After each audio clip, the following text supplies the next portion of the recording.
अस्सलाम वालेकुम। नीलम स्टूडियो में खुश आमदीद। नीलम आपके लिए नई और सच्ची कहानी लाई है। जल्दी से चैनल को सब्सक्राइब करें ताकि नीलम की हर कहानी आपको मिल सके। आज सबा की शादी की 30वीं सालगिरह थी। वो अपने लॉन में बैठी अपने हाथों से लगाए फूल पौधों को देख रही थी जो अब घने दरख्त बन चुके थे। बेलें मजबूती से दीवारों पर चढ़ गई थी। उसकी दीवार अपनी शिनाख्त भूल चुकी थी। उसको अभी भी उन फूलों की तरह अपने बच्चों की खुशबू आती, जैसे वो उसके पास ही हों। कभी पूरा दिन बच्चों के काम करते, उनके पीछे भागते भागते गुजर जाता। बच्चों को पढ़ाना और साथ साथ शोहर की हर चीज़ का ख्याल रखना। वो शाहिद का हर काम अपने हाथ से करती और उसके साथ साथ शाहिद के आराम और सुकून का भी ख्याल रखती। और ससुराल का ख्याल रखना ज़रूरी था। वक्त भी कैसे हाथ से रेत की तरह निकल जाता है। मोबाइल की रिंग आई तो उसके चेहरे पर खुशी छा गई। हेलो मामा, हैप्पी वेडिंग एनिवर्सरी। शुक्रिया बेटा, बाबा कहाँ हैं? वो अब तक नहीं आए। तो आप क्या कर रही हैं? क्या प्रोग्राम है आज?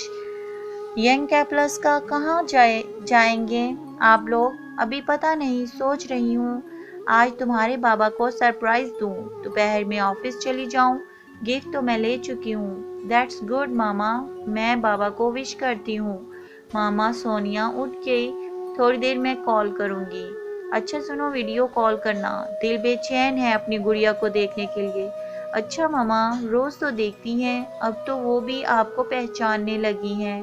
उसने फोन बंद करके आंखें मूंद ली और पुरानी यादों में खो गई।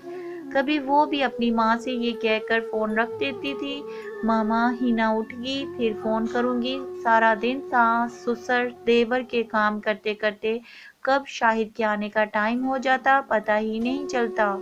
लेकिन इन सब कामों के बावजूद वो हमेशा शाहिद के आने से पहले बच्ची को और खुद को फ्रेश करके तैयार जरूर होती।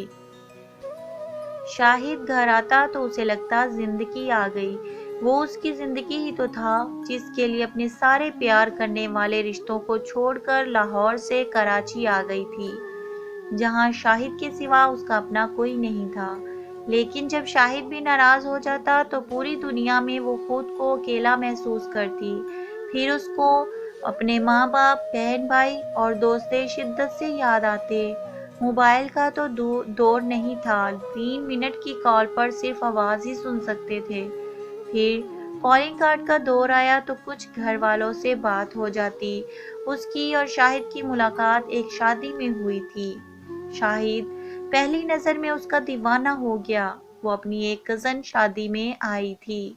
सेकंड ईयर के पेपर से फारिग हुई तो छुट्टियां थी। उसकी अम्मी उसको साथ ले आई एक रिश्तेदार की शादी में, और शाहिद दूल्हा का अजीज दोस्त था। शाहिद की निगाहें हर वक्त सबा को तकती रहती।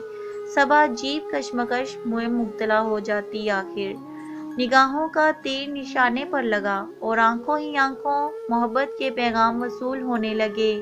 और एक दिन अपने सब प्यारों को छोड़कर सिर्फ शाहिद की मोहब्बत के सहारे पराए देश आ गई। फिर जैसे जिंदगी एकदम बदल गई। छोटी छोटी बातों पर जिद करने वाली घर भर की लाडली सबसे छोटी एकदम बड़ी बन गई। बहू, भाभी, बीवी और फिर माँ बनकर रह गई। अपना आप तो जैसे भूल गई थी। अच्छी बीवी, अच्छी बहू, अच्छी भाभी और फिर एक अच्छी माँ बनने की दौड़ में भागती रही। इस दौड़ में अपना आप पीछे, बहुत पीछे रह गया था। कभी मेके की याद आती, बहुत आती। साल में एक बार लाहौर जाती। फिर दिन, हफ्ते और साल गुजरते गए। शाहिद और सबा अपनी जिम्मेदारियां निभाते निभाते अच्छे मियाँ बीवी तो बने रहे, लेकिन रोमांस कहीं खो गया, महबूब कहीं खो गया। सबा ने अपने माँ बाप भी खो दिए, लेकिन सास ससुर की खिदमत में कोई कमी नहीं की। वो जब उसको दुआएं देते तो उसके बदले वो रब से अपने माँ बाप के लिए रहमत मांगती। फिर सास ससुर भी दुनिया से चले गए, लेकिन शाहिद के भाई बहनों के लिए कभी किसी किस्म की कमी नहीं की। वो अपना बड़ी भाभी का फर्ज और अच्छी तरह निभाती रही। एक बेटी और 2 बेटों ने उसकी दुनिया मुकम्मल कर दी। ان کی پڑھائی پر وہ خاص توجہ دیتی۔ یہ تھی ہماری آج کی کہانی۔ مجھے امید ہے کہ آپ کو بہت پسند آئی ہوگی۔ پلیز لائک کریں، کمنٹ کریں اور اپنے دوستوں میں زیادہ سے زیادہ شیئر کریں۔ Thank you.